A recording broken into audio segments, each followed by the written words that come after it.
This is Optimal Health Daily, episode 1401, Why You Almost Never See a Fat Japanese, or How I Lost 5 Pounds in Tokyo, by Babauta of ZenHabits.net. And I'm Dr. Neil, your very own personal narrator. Happy Saturday and welcome back to another weekend edition of Optimal Health Daily. This is where I read to you from some of the best health and fitness blogs on the web, and always with my commentary at the end. Let's keep this intro nice and short and get right to Leo's post and hear about how he lost 5 pounds in Tokyo as we optimize your life. Why You Almost Never See a Fat Japanese, or How I Lost 5 Pounds in Tokyo, by Babauta of ZenHabits.net. One of the most striking things about my trip to Japan was how thin everyone was. I kept saying to my family, there are no fat Japanese. Now that's not entirely true, of course. Aside from sumo wrestlers, there are some Japanese who are fat. But at least in my 2-week trip to Tokyo, they were pretty hard to find. Seriously, in America, including my home country of Guam, you could walk around and half, if not most of the people you see will be at least a little overweight. And many are obese. But in Japan, it seems like everyone is thin. I could go a whole day without seeing an obese individual, unless it was a tourist. I know that this is not groundbreaking news. It's long been known that the Japanese are among the healthiest people on Earth, with one of the lowest rates of obesity among developed nations, and one of the longest average lifespans. But when you actually see it in person, it's almost shocking. During my stay in Japan, I formed some theories. And these won't be groundbreaking either, but I think they're worth reflecting on. Be aware, of course, that I'm not an expert in any related field here, and my observations are based on a 2-week stay in Tokyo, and therefore are very, very limited. But here are the reasons the Japanese are not fat, in my opinion. 1. They eat a lot of seafood and veggies. It's true that they eat red meat, and sometimes it's fried. But red meat, or poultry, don't seem to be the main staple of their diet as much as seafood, rice, and veggies are. Meat seems to be eaten in smaller amounts, usually as a seasoning, not as a main dish. Or, if it is eaten in bigger amounts, it's not an everyday occurrence. Again, this is a generalization, as is everything in this article, so there are many exceptions, because not everyone in Japan eats the same way. 2. They eat smaller portions. This is very striking, actually. While in American restaurants, and Guam for that matter, the food is piled high in huge portions or supersized in fast food restaurants, in Japan, portions are sensible. Not tiny, but definitely not large. You might get a bowl full of soup with some noodles and seafood or meat, but it's mostly liquid. Or you might get some seafood with rice and pickled veggies and miso soup, but each are in small amounts. In my opinion, these smaller portions are probably more important than the type of food they eat. 3. They walk and bike more than we do. This was pretty striking as well. It seems like everyone uses the subway stations and walks every day.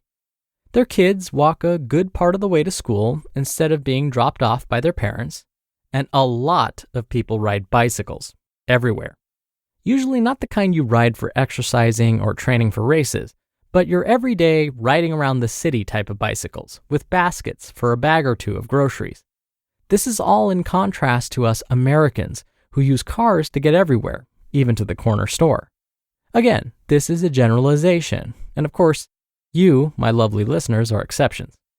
It's a combination of the walking, biking, eating smaller portions, and eating more seafood and veggies that may lead to the Japanese being pretty darn healthy in general. Any one of these changes would be a big improvement for most of us in America. How I lost 5 pounds on my summer vacation. In just 2 weeks in Tokyo, without dieting or fasting, I lost 5 pounds and slimmed down. I'm still not quite at my Leo versus belly fat challenge goal yet, but I'm getting there. I'm 17 pounds lighter than I was when I started my challenge, all told. But the fastest fat loss during this challenge came during the 2 weeks I was in Japan. And here's the kicker. I wasn't trying to lose weight. Here's how I did it. 1. I walked for hours every day. My family and I walked all over Tokyo for 2 weeks. We walked about 15 to 20 minutes every morning to the subway station, then up and down stairs within the subway system, often transferring trains once or twice, then would walk for hours and hours exploring a new part of Tokyo. Then we'd repeat the subway trip and walk home exhausted.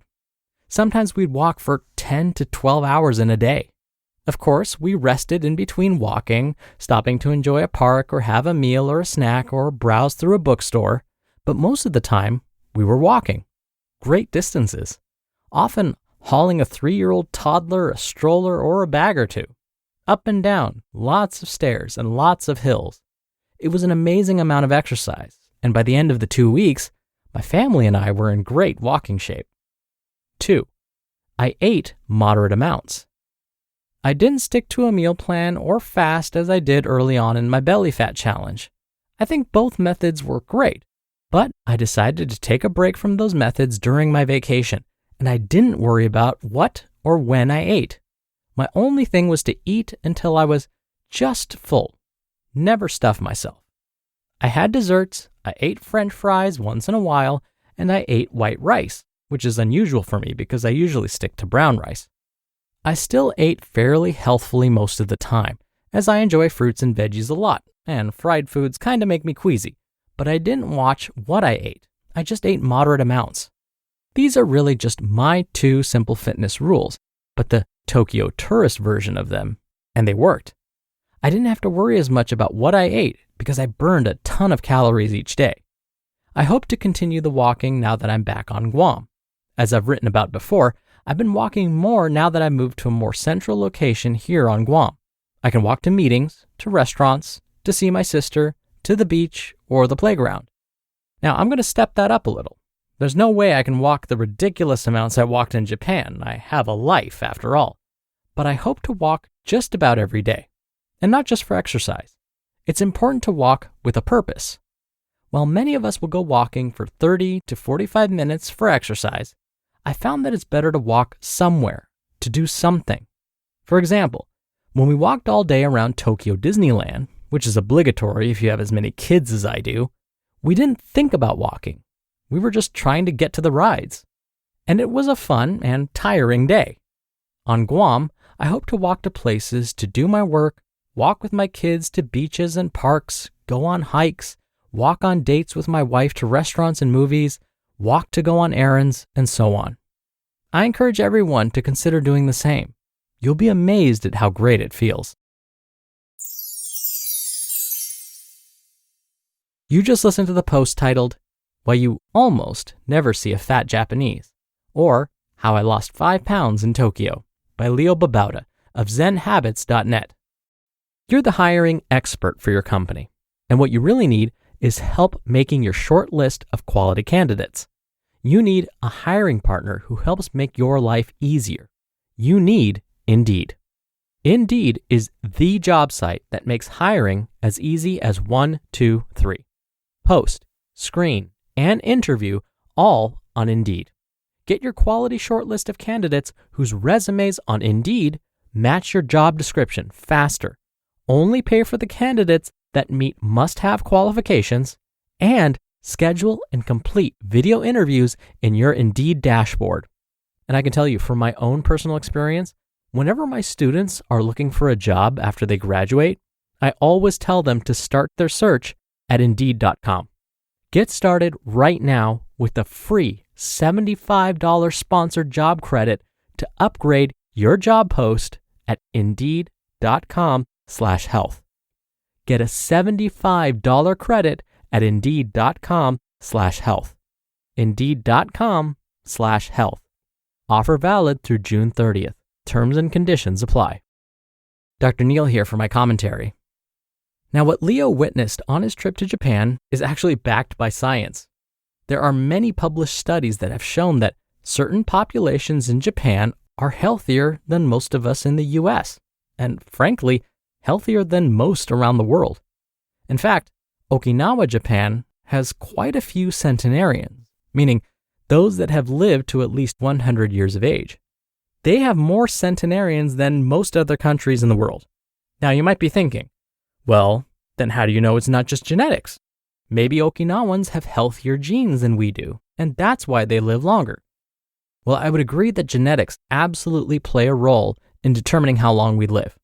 But it turns out that Okinawans are not the only ones that tend to live longer, healthier lives. Other areas of the world, like Sardinia, Italy, Icaria, Greece, the Nicoya Peninsula of Costa Rica, and even an area near me, Loma Linda, California, have residents that are more likely to live into their 100s and beyond.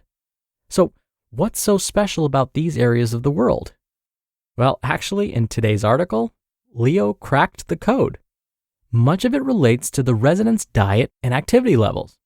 In these areas of the world, these citizens eat mostly unprocessed whole foods like fruits, vegetables, and whole grains, and they stay active for most of their lives. That's what these areas of the world have in common. So the opinions Leo presented in his article are actually backed by quite a bit of science. All right, that'll do it for the Saturday episode. I hope you're having a great weekend if you're listening in real time, and I'll be back here tomorrow as usual, where your optimal life awaits.